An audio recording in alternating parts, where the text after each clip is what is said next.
Dad! Dad! Hey, how are you guys? The kids looked forward to weekly video calls with their father who was living abroad. I thought that after his tenure was over, we could live happily together again as a family of 4. But my name is Michelle. I got married to my husband Ian, whom I had been dating since high school right after university. It was our first love and had a whirlwind romance like in movies. Our marriage was smooth sailing for 5 years. We were blessed with 2 children. His work was going well and was working abroad on a project by himself.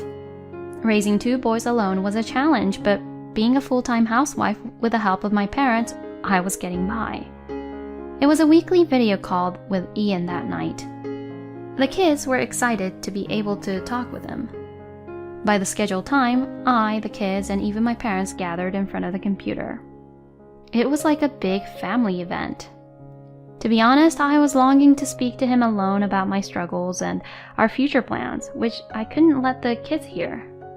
Hoping I would have a chance, I prepared my computer in front of my family in the living room. Hey, how are you kids? Have you been good boys? Ian smiled broadly when he saw their happy faces. He seemed to be well and looked the same as ever. The kids were busy talking non-stop about what they'd done and asked him when he would be back. My parents also enjoyed watching their bubbly conversations. I guess that was what it meant to have smooth sailing and be happy. After the Q&A session was over, the kids were exhausted. That was just as well. Ian lived in a country where there was a 12-hour time difference. They were normally in bed by that time, but for that specific occasion, they took a nap during the day to stay up. We'll put the kids to bed. You guys can talk in private if you like. My parents were considerate and left the living room with them.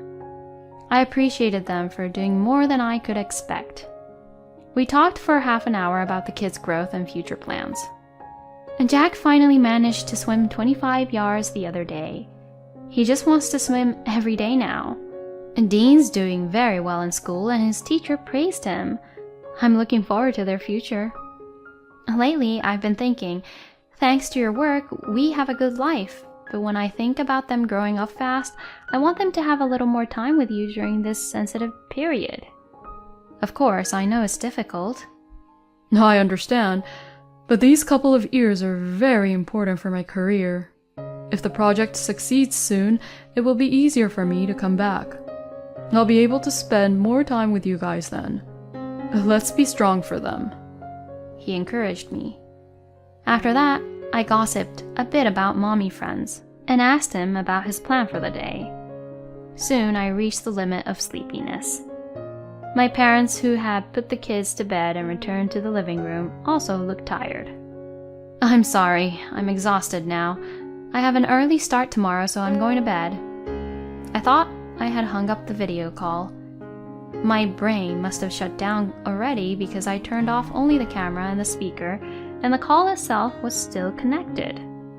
I must have looked to Ian as if the call had ended. I felt satisfied after having spent some quality time with him. Thank you guys for putting them to bed. Let's recharge our energy too. Good night. I was about to get up from my seat. Okay, one thing is done. Hello, I'm done with the family call. You can come over now. I heard Ian's happy voice calling someone. Huh? Still on the line? Apparently, someone was coming to his place. He mentioned earlier that he had to go to the project site later for an inspection. I wondered if it was someone from work. I had a bad feeling when I heard his overly sweet voice. The sleepiness that had made me feel as if I could sleep as a log earlier had vanished. I told myself that it was probably just a colleague picking him up. Hopefully it was just unfounded anxiety and nothing was going to happen. Even though I thought so, I clicked on the record button on the screen. Ian had left the room to take a shower, and only the bed was in the view. My parents also seemed to be a little uncomfortable with the tone of his voice. He can't hear us now, can he? My mom asked in a hushed voice. The camera and microphone are off right now, so he can't. My dad warned me that it wasn't nice to peek into his privacy and that I should have turned it off. Just a little bit until he leaves for work. I want to see how he prepares for work, please. I persisted, and the three of us continued to watch the screen together. About 15 minutes later, the doorbell rang, and I heard Ian saying, "Hold on, coming." I still didn't know what to expect. There was nothing wrong with taking a shower before going to work and having his colleague pick him up. I still couldn't help but feel uneasy and suspicious about his cheerful voice. I saw him get out of the shower and walk across the bedroom in his bathrobe. I thought to myself, oh no, it's finally happening. He wouldn't wear a bathrobe when his colleague is picking him up, right? The closet is probably in his bedroom. My mom was anxiously talking to my dad and me. Then we heard a woman's voice in the distance. We saw her, probably in her 20s, with her hand wrapped around his waist, come into the screen. I wondered if happiness was something that could fall apart so suddenly. Thinking so, I stared at the screen with my parents. This is it, isn't it? It's unbelievable. I tried to come up with something better to say, but my throat felt tight and nothing else came out. I'm going to hunt him down. Otherwise, I won't be able to calm myself. I'm keeping quiet for now for the recording of important evidence, but I'm going to make sure he takes responsibility for this. My dad was furious. Ian was lying on the bed with the woman kissing and playing with her breasts on the screen. I felt like a fool, wondering what I was doing. I wish we could go on another trip. We spent quite a bit last time. Do you still have any money to spare? She asked while showing him the pictures of their trip on her phone. Don't worry, I've told the accounting guy to separate my paycheck stubs. My wife doesn't know how much I get paid. I also handle the family savings, so even if I spend a little, she won't know. He was very relaxed.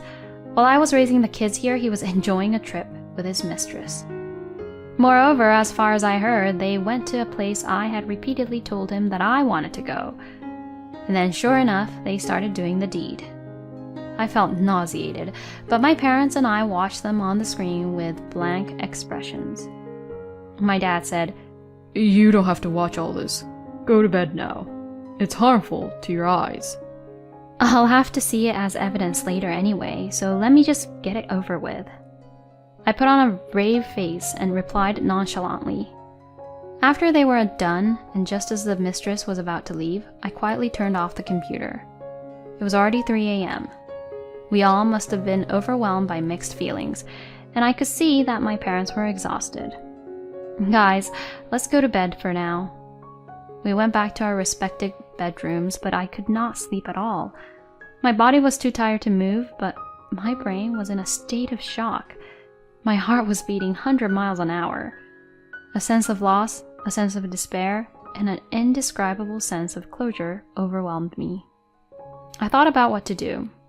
I wondered if it could have been all a dream when I woke up in the morning. Who was that woman? So many thoughts were going around and round in my head. As I was fighting the sick feeling and trying to regulate my breathing, the morning came. What's wrong, Mom? You don't look well. My kids were worried. Sorry, I was talking to your dad until late and didn't sleep much last night. I made up a little lie. Your mom is tired today. Nana and I will drop you guys off. My parents took over my task for me. Get well soon, Mom. Let's go. The encouragement from the pure and kind kids almost brought tears to my eyes. I tried hard not to cry and send them off with a smile. I needed to get some sleep. I couldn't think straight. I drank a glass of water and went back to the bedroom. Ian was supposed to come back in 2 months. I had to prepare as much as I could before then and protect my kids no matter what. I swore to myself as I fell asleep. I must have been more exhausted than I thought. I slept until my kids came back.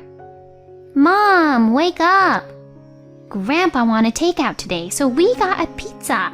Hurry, hurry!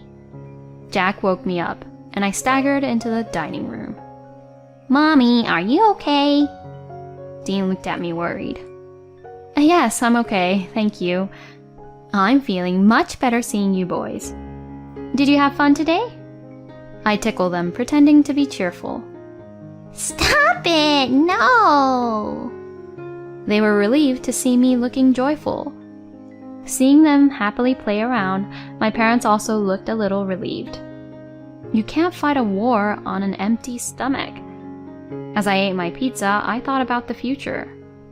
First, I told myself to find out who the woman was, and then took a mental note to make an appointment with an attorney. There was no end to what I would have to do if I started thinking about custody, alimony, and so on.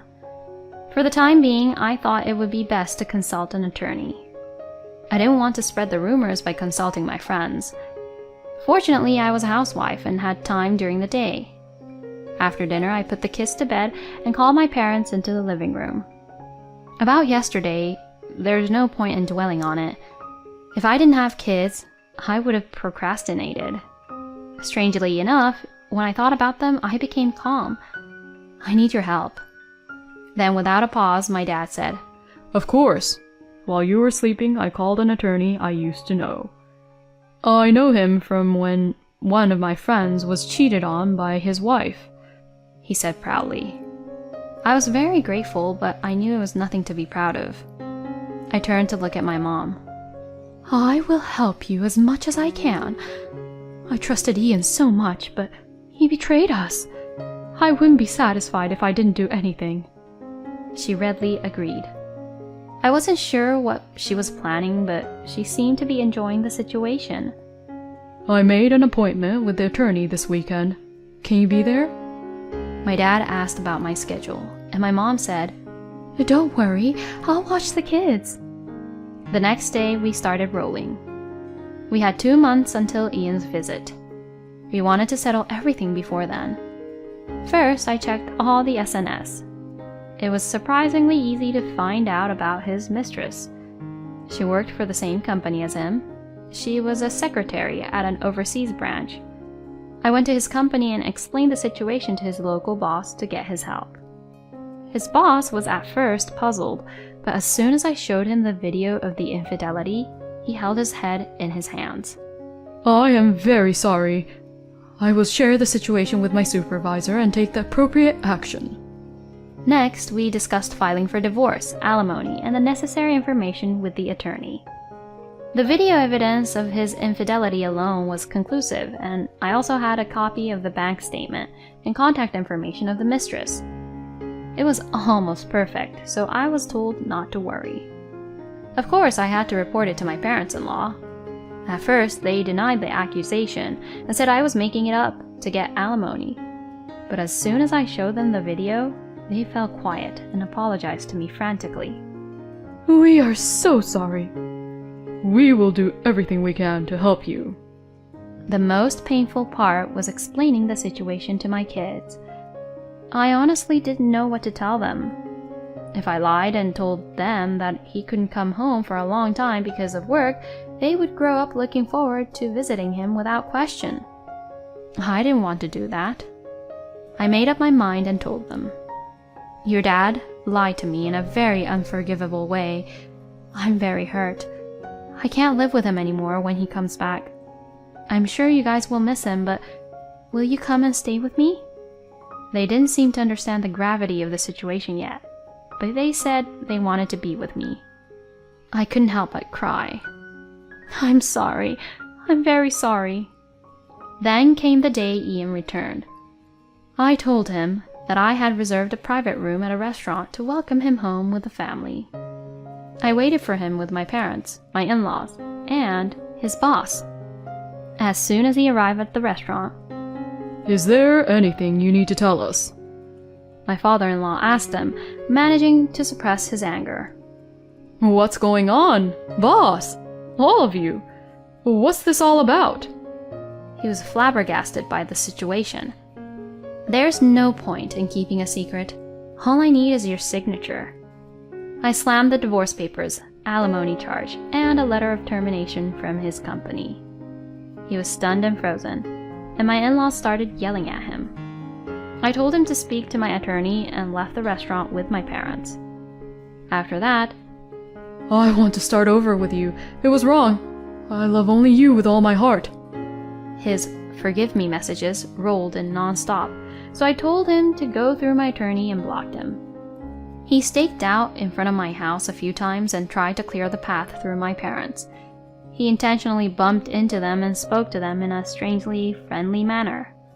He tried various ways to get close to me, including talking to mutual acquaintances. Of course, I brushed them off. I called the police when he showed up at my house, and my parents completely ignored him. I told my friends the whole story and put the word out. He was completely isolated. I was told later that when I called the police, he got a little out of control. He was charged with assault and battery and joined the National Criminal Database. On the day of the court hearing, he asked to see the children at least once a month. When I asked him how dare he come to see them, he shrunk and fell silent. He did have the right to see them, so if they asked to see him, he was allowed to do so with me present for a limited time. Since he came back, he had been having a pretty spectacular time. He lost his family, was disowned by his parents, and was eventually laid off from his job. He was living on the edge while working part-time jobs to pay alimony. The salary he lied about and the savings, which were used up in the end, were used against him to make up a considerable amount of alimony. He also broke up with his mistress. He couldn't afford to pay child support, so his parents were paying on his behalf as a way of apology to their grandchildren.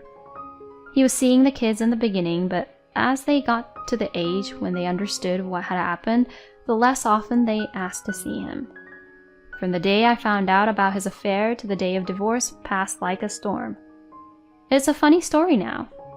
To be honest, I don't have an ounce of sympathy or sadness for him anymore, no matter where he is or what he's going through. As for me, I invested the alimony in stocks and was very successful. I was able to send my kids to college without any difficulties. Now that my kids are independent, I bought a small house in the countryside and I'm enjoying a slow life by myself. What I enjoy most now is seeing my adorable grandchildren. Although it's not a convenient place like the city with everything you need, it has a lot of nature, clean air, and a very pleasant community. I don't have a lot of reasons to go to the city, so I'm satisfied with this tranquil place. I have a family who loves me very much. My sons come to visit me with their families during the summer vacation. I spend my days thinking, I'll never want to give up this happiness.